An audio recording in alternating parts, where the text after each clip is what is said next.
Hello.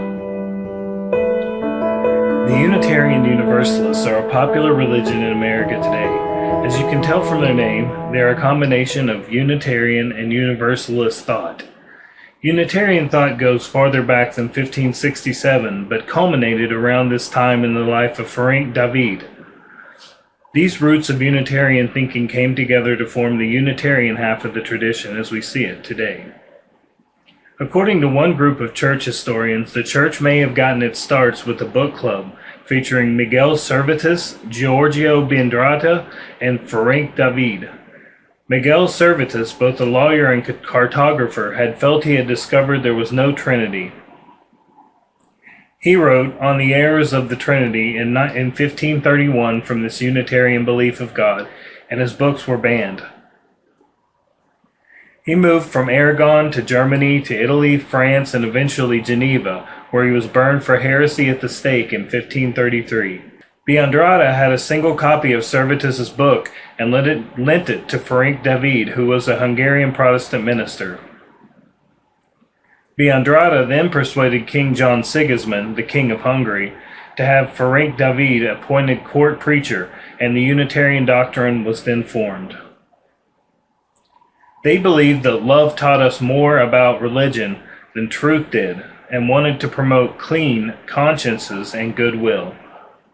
Universalism developed from the idea of radical pietism in the 18th century and dissent in the Baptist and Congregational churches from doctrine that only a small number, the elect, will be saved, known as predestinarian belief.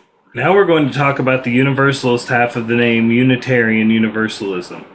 The Universalists claim that the Bible doesn't teach of eternal torment in hell, and believing like Origen, an Alexandrian from the 3rd century, they developed universal atonement, the belief that all people would be restored by God. Universalism had its beginnings in America mid-18th century. John Murray was instrumental in taking Universalism to the reaches of America. Now, as we go back to the history of Unitarianism, we will eventually see where these two doctrines came together to a religious movement. John Biddle in England published his 12 arguments drawn out of Scripture in 1647, and other works describing more Unitarian thought. James Relly, a Welsh revivalist preacher, wrote a work on universal atonement and a treatise of the consanguinity and affinity between Christ and his church in 1759. Essex Street Chapel, the first English Unitarian congregation, was founded by Theophilus Lindsay in London in 1774. Joseph Priestley was instrumental in the Unitarian congregation in England, and in 1791 his laboratory was burned and he was driven from England. In 1779, the first Universalist church was founded in Gloucester, Massachusetts by John Murray. Hosea Ballou was the greatest 19th century American Universalist leader.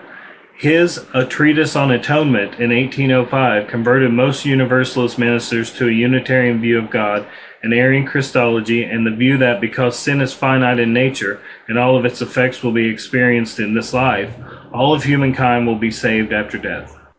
A sermon delivered in 1819 by William Ellery Channing called Unitarian Christianity in Baltimore, Maryland, helped increase fervor in the Unitarian belief system. By 1825, the American Unitarian Association had been started in Boston, Massachusetts. Clarence Skinner, dean of Crane Theological School, greatly influenced American Universalists by his emphasis on social issues and his reinterpretation of universalism as referring not to salvation after death, but to the unities and universals in human life. Tantamount to the beliefs of the Universalists and the Unitarians was belief that God was inclusive to people of all backgrounds. This led to the championing of social justice in the 19th and 20th century. The Unitarian preacher Theodore Parker was an abolitionist and provided help to John Brown. Universalists like Charles Spear fought for prison reform, and Clara Barton helped found the Red Cross. Dorothea Dix was a Unitarian who fought for the mentally ill. Samuel Gridley Howe was Unitarian as well, and he fought for schools for the blind.